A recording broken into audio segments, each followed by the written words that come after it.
Greetings YouTube, Zeiss here with another Diablo 2 Resurrected video. So finally I get this official update I've been looking for. I'm just sitting down on the PC and apparently it was posted 5 hours ago. So we didn't miss much. Let's see what this is about this time. So we know it starts on May 4th. That we already know. And they also decided to actually post the time of start because this is really important. Like I mentioned before, if you skipped a couple of hours or even day one of the ladder, it makes your season pointless pretty much because of the scarcity of the important items during the initial reset. Anyway, let's move on. We have all the 4 well-known versions here: Diablo Classic, Diablo Classic Ladder, and Hardcore Ladder. Alright.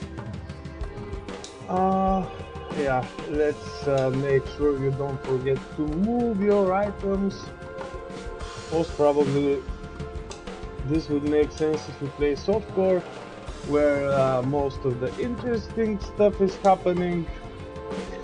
When it's non-ladder time, like duels for example, and other interesting stuff we would not mention here.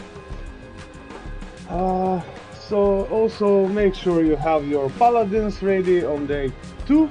Actually, yeah, day 2, because most probably they're gonna start spawning either Diablo on day 2 or day 3. So whatever your season start character is, make sure to also have a paladin.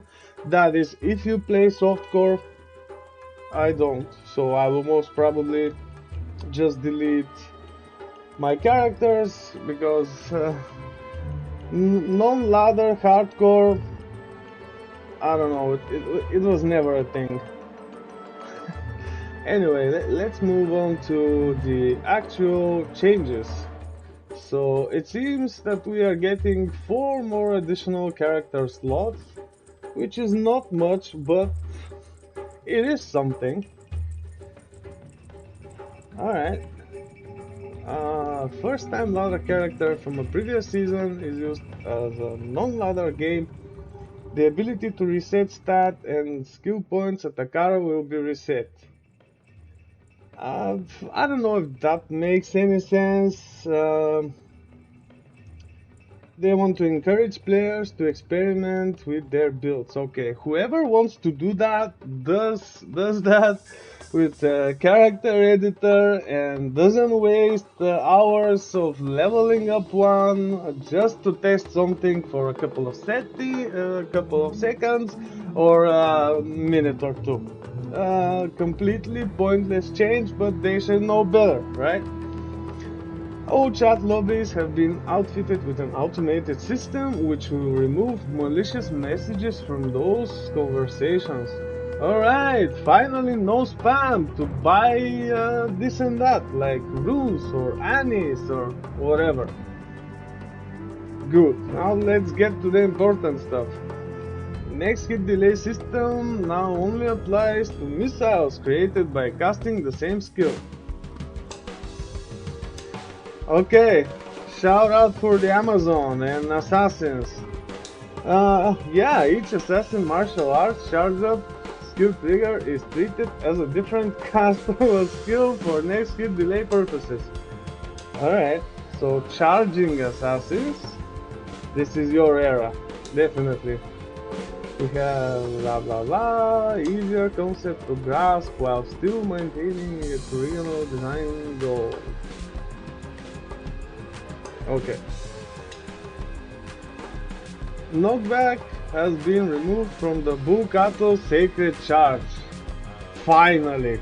So this set might actually become useful.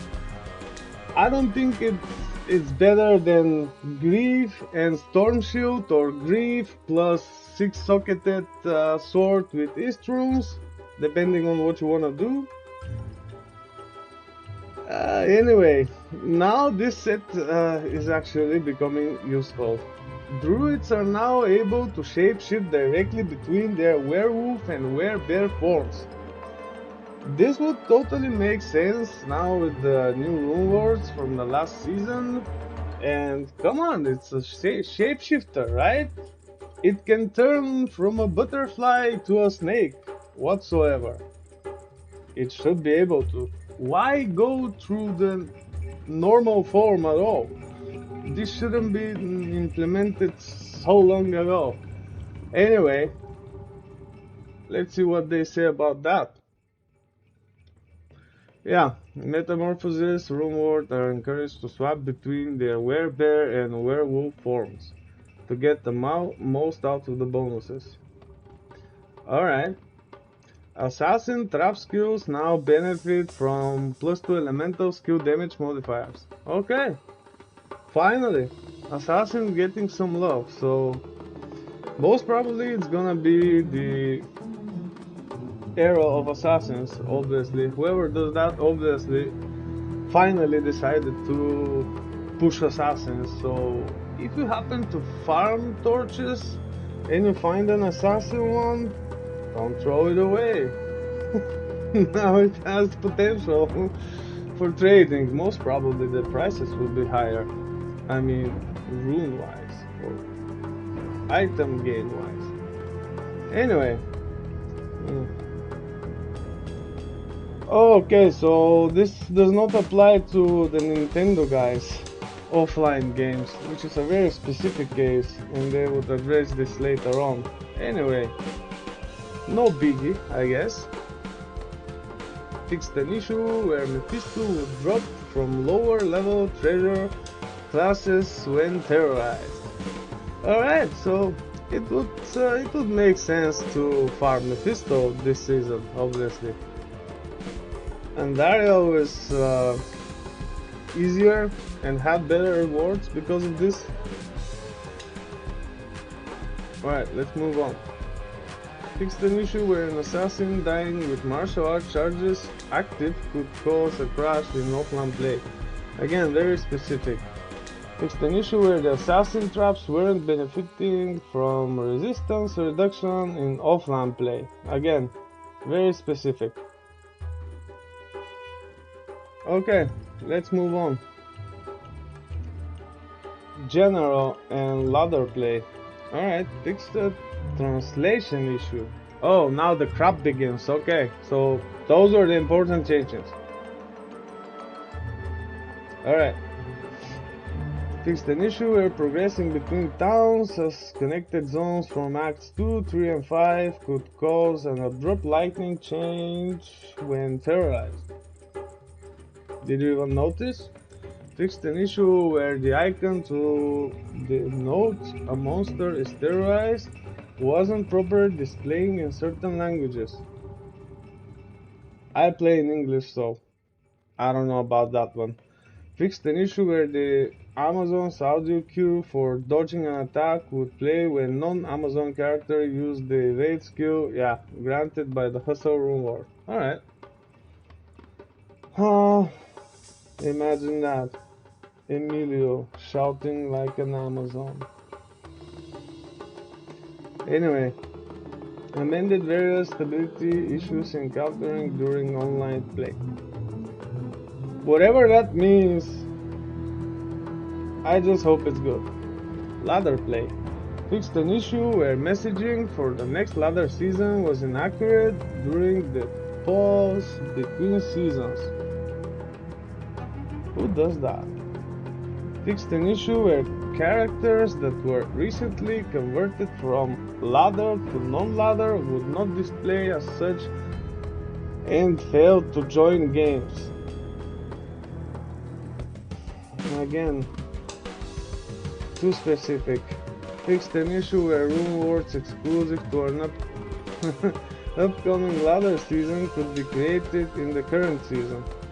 I actually remember they had quite the opposite problem in one of the PTRs, like, you know the rune word, you put the runes in the sockets, and nothing happens.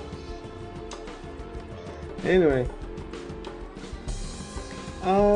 Fixed an issue where converted ladder characters would be incorrectly displayed with the ladder flag.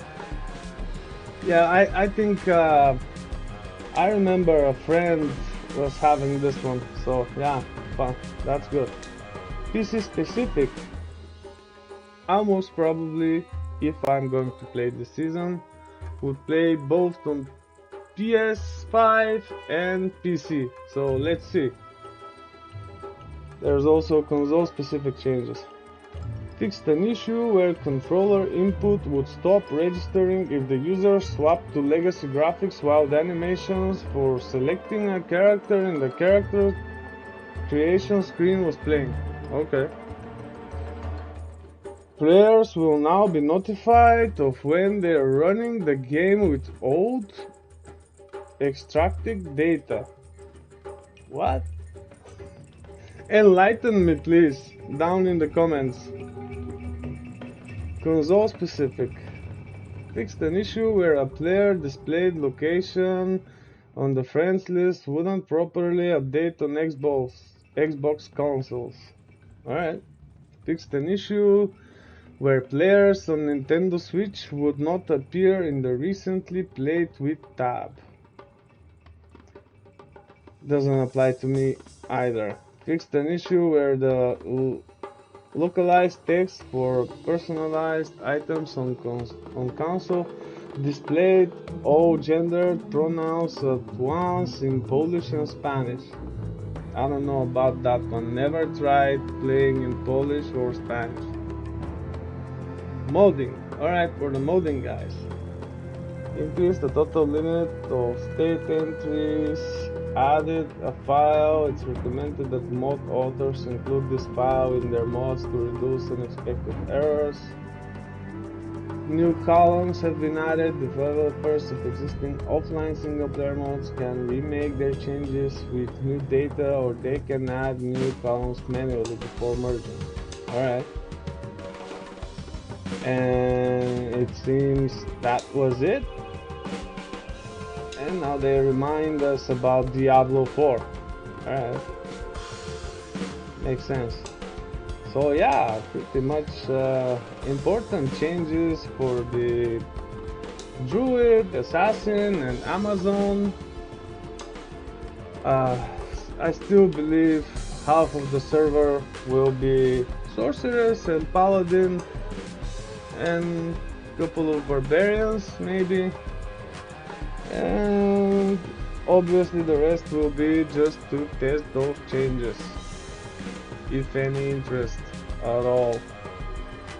Right.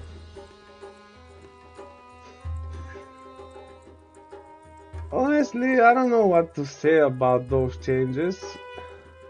What else is there to say?